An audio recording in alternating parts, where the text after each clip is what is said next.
more books. Hey, it's Care. Welcome to No Ticket to Lake. These are again from Leanne. We are coming in on the home stretch of the Leanne hauls. I swear, she's so generous. Crazy generous. And what fun things she brought. We'll just start on the top. Humorous quotations. Brilliant wisecracks. You know, because wisecracks. I love them. Look at that beautiful profile. Rainbow pages. Teal, blue, magenta, yellow, like a light purple. Beautiful, beautiful colors. Different patterns. A lot of different fonts. And, you know, this is just grab and go. Pull one out and glue it into something. If you want to just pull out the quote, you could do that. Or use the pattern. Use the fussy cutting. Page borders. Literary levity. I drink, therefore I am. I should put my tipping beer bottle in right here at the first minute. I think I will. So fun. This is made for junk journaling. It would certainly work for my rainbow book. You know, there's something of every color, a pattern, and something beautiful for every page. Quotes for throughout. And because the rainbow and the spectrum book is just all about color, it needs a focal point. So these funny sayings will probably be it. Because there's something for everybody, and we could all use a good laugh. Look, I wish that purple is the perfect, beautiful, wonderful, lilac-y, lavendery, just beautiful. Love it. Bono. I've been an absolute U2 diehard fan since their first album, since their first tour here. So I wouldn't run for president. I wouldn't want to move to a smaller house. I love him. So smart. And a smart ass. Who doesn't love a smart ass? William Zinzer on Writing Well. Classic book on writing. Beautiful addition to any writer's library. Love, love, love it. I've read it several times, probably so much that a new copy is in order, because when I read, I do marginalia, which I love, and I highlight, and I have conversations with the author, with what it's saying, with myself, in the margins, and then I mess them up. And every time I read a book, I use the same color pen the first time. Like, I'll read it with a black pen, and my pen will be my bookmark. And then the next time, for things like this that I read repeatedly, I'll use a different color pen. So the next time will be purple. And so that I know which notes, because every time you read a book, you're a different person when you take that information in. That's why you see new things, you understand things differently, and you catch things that you didn't even see that were there before. Because every time you read it, you're in a different place. You're taking in the information different. You have different filters. So having a nice second copy is grand. And it's beautifully aged. You know, just for visual pleasure as you're reading it. Wonderful. Some dog books on the other end of the leash. Why we do what we do around dogs. That'll be an interesting read. Why do we do the stuff we do? So this will just go in my dog book collection after I read it. And I will read it. Oh, look, someone else has marked it up. What did she write? Dogs seem to love people who are quiet, cool, and collected. Yep. Smart stuff. And another, the dog training the best dog ever. 5-week program. The power of positive enforcement. Train your dog with love. Yes. Don't hit him. Don't ever, ever, ever, ever, ever, ever, ever, ever hit a dog. So more good reading material.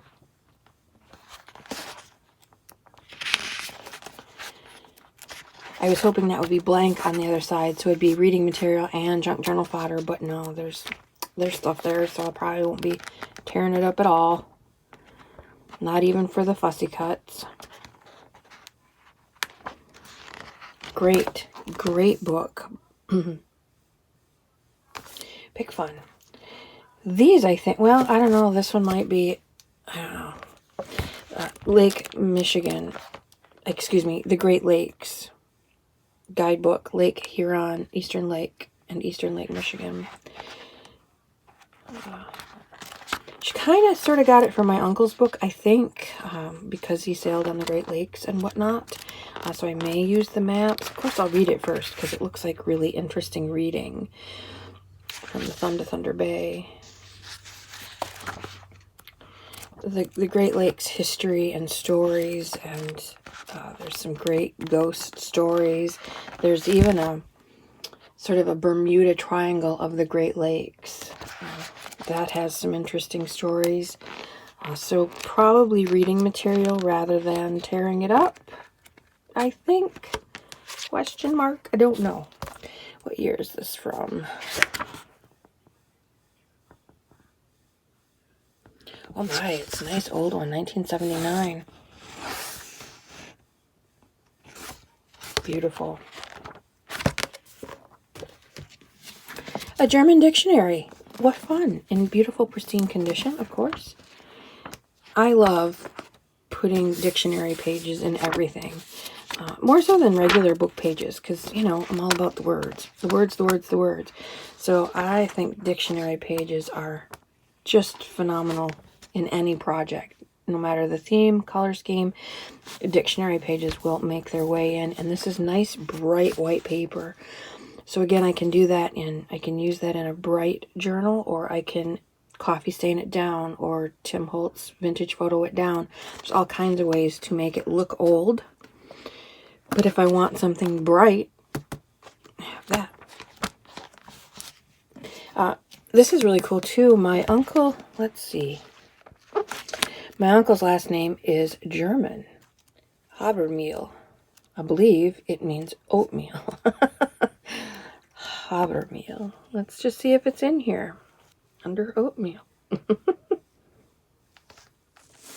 is not. It's not in here. Maybe I've been mistaken all these years. I'll have to ask Dr. Google.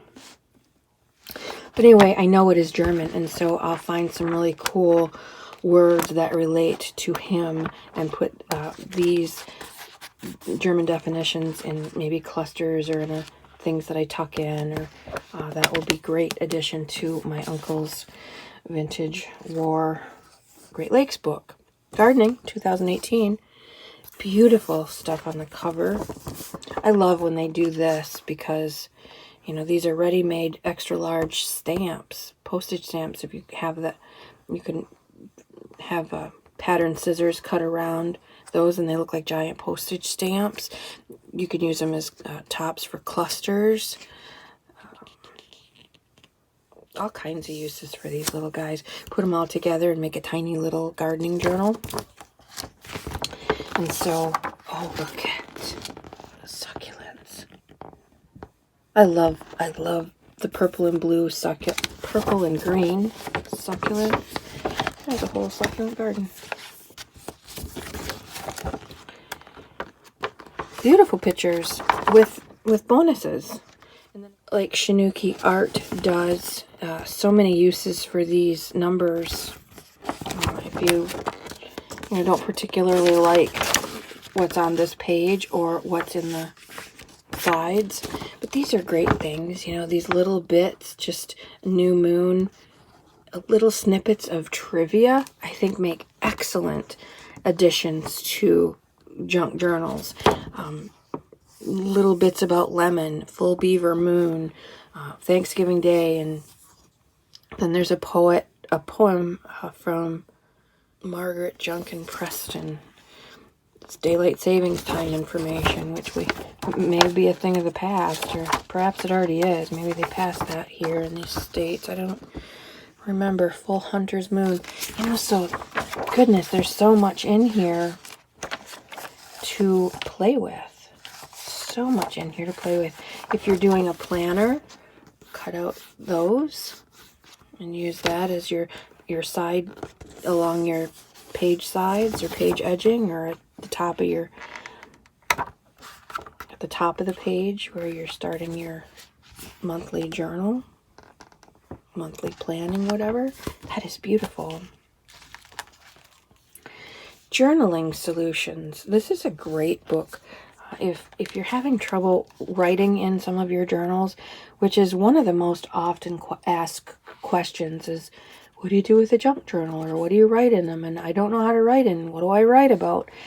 These kinds of books will give you all kinds of ideas, and you can look for prompts on, you know, ask Dr. Google for writing prompts. You can, like many junk journalers do, with visual prompts, you can make up get a beautiful glass mason jar or a beautiful basket with some pretty flowers, and then just one day sitting around and just write out words that make you happy. Spark, synchronicity, serendipity, books, reading, sarcasm. And then when you want to write, you just pull 1 or 2, 3 things out and use that as a prompt. If you pull out sarcasm, well, then write anything you can think of. What does sarcasm make you think? And so these kind of books, journaling solutions, even though you might not be scrapbooking, you're journaling, you're junk journaling, you're art journaling. What is it that you want to say?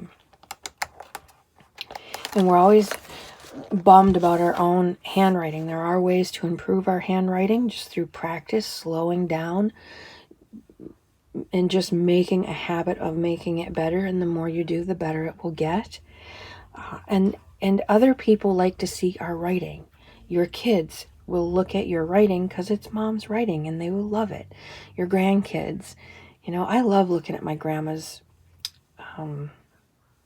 calendars, because she would write in every day, had dinner with so-and-so, went to lunch with so-and-so, gonna, you know, it rained today, 73 degrees.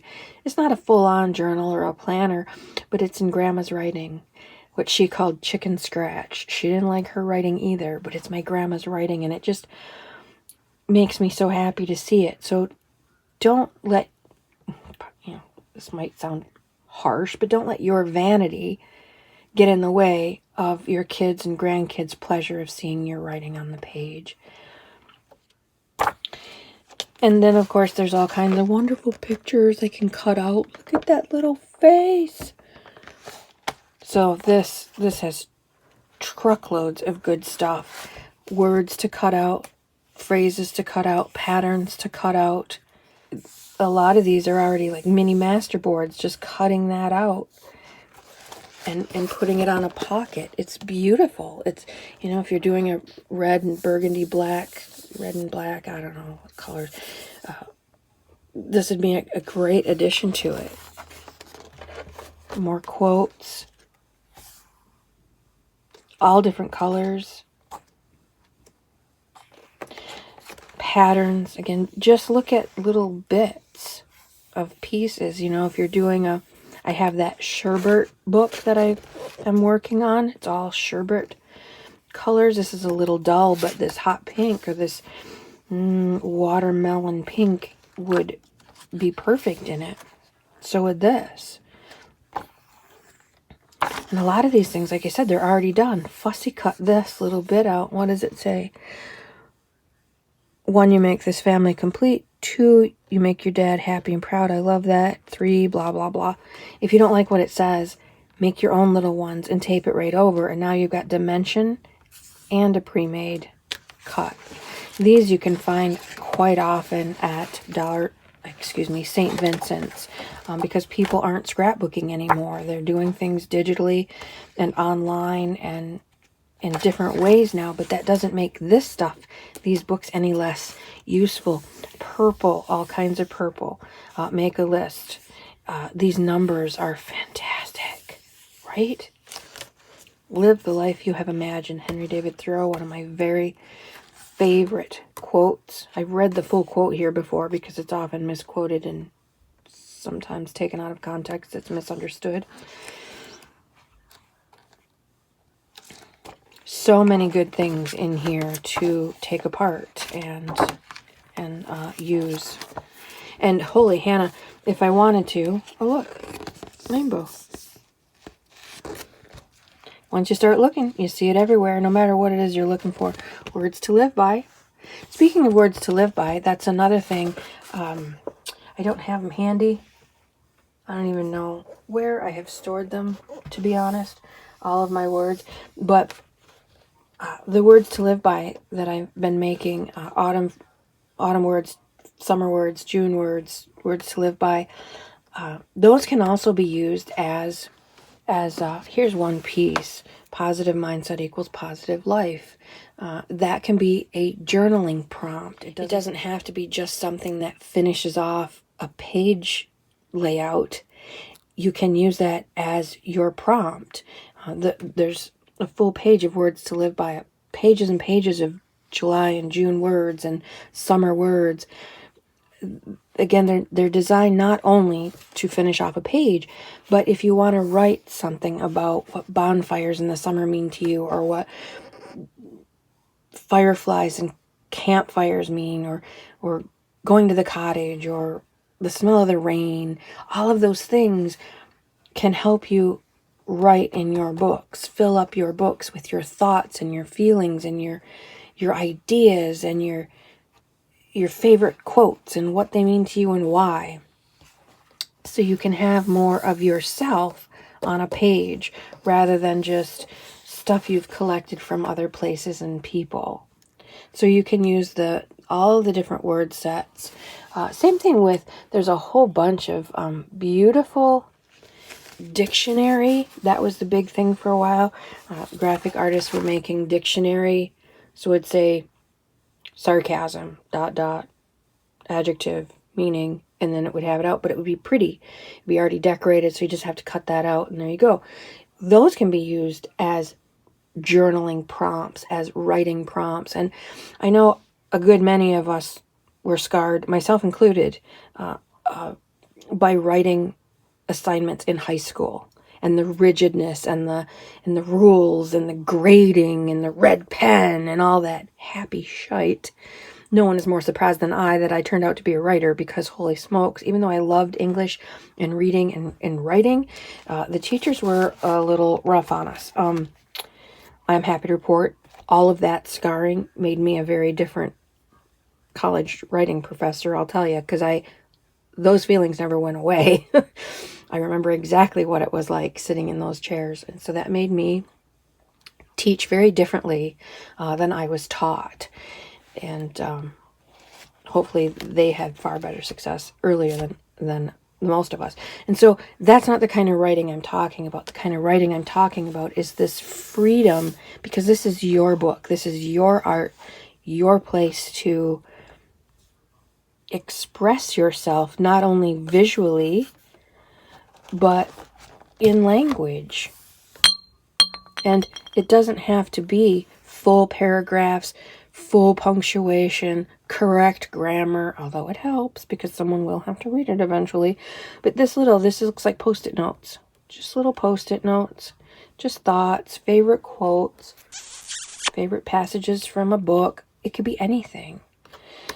And all of that adds so much of you to your project. So consider writing more in your journals. And speaking of writing, here's Letter Writer Book for kids. And it's got these great, a dog. I'm going to cut him out, deliver in the mail.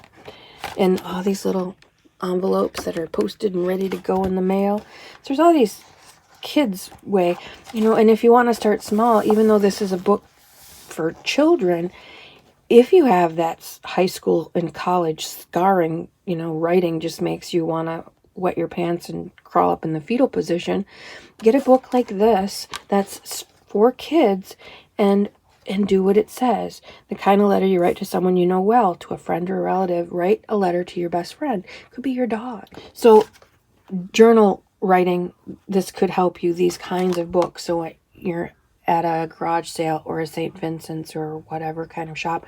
I think these are even in like Dollar Tree. There's all kinds of places to find this kind of book. Let it help you get over that fear.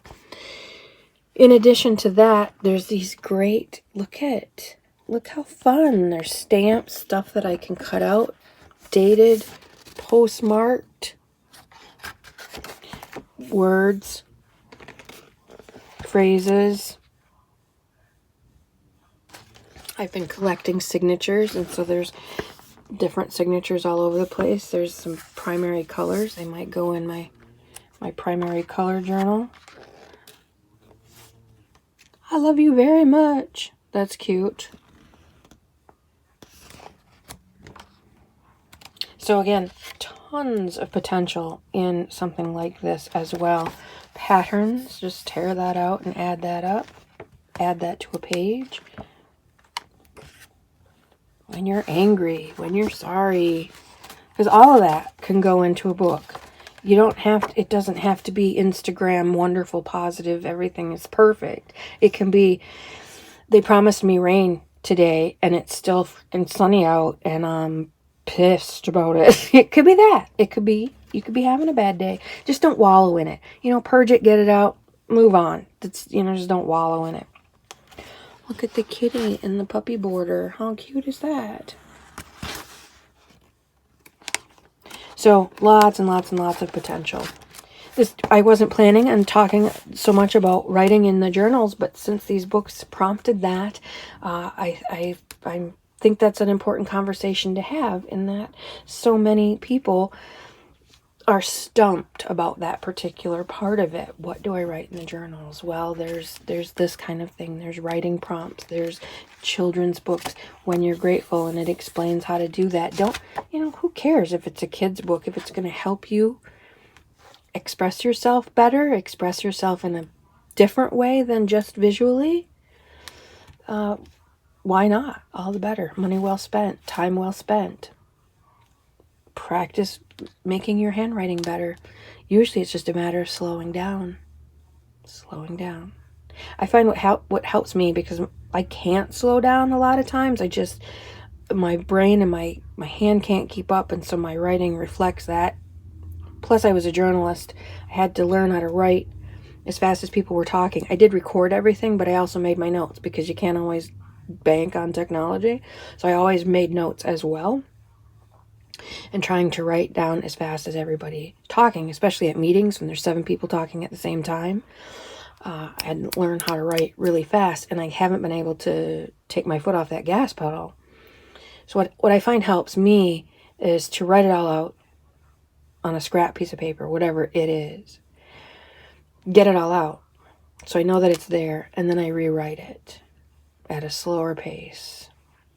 And just always telling myself, just slow down, just take it slow. And I have to pause every couple of sentences, because the momentum picks up. And I start out, the first part of it is beautiful and slow and legible, but then my mind gets going, and it goes downhill fast if I'm not cognizant of that. If I'm not paying attention, it'll get out of hand pretty quick. Anyway, I hope that inspires you. I hope you find some good ideas here. I hope that you are having fun with your toys, whether it's collecting the goodies or getting goodies from friends. Thank you again, Leanne. These are fantastic finds.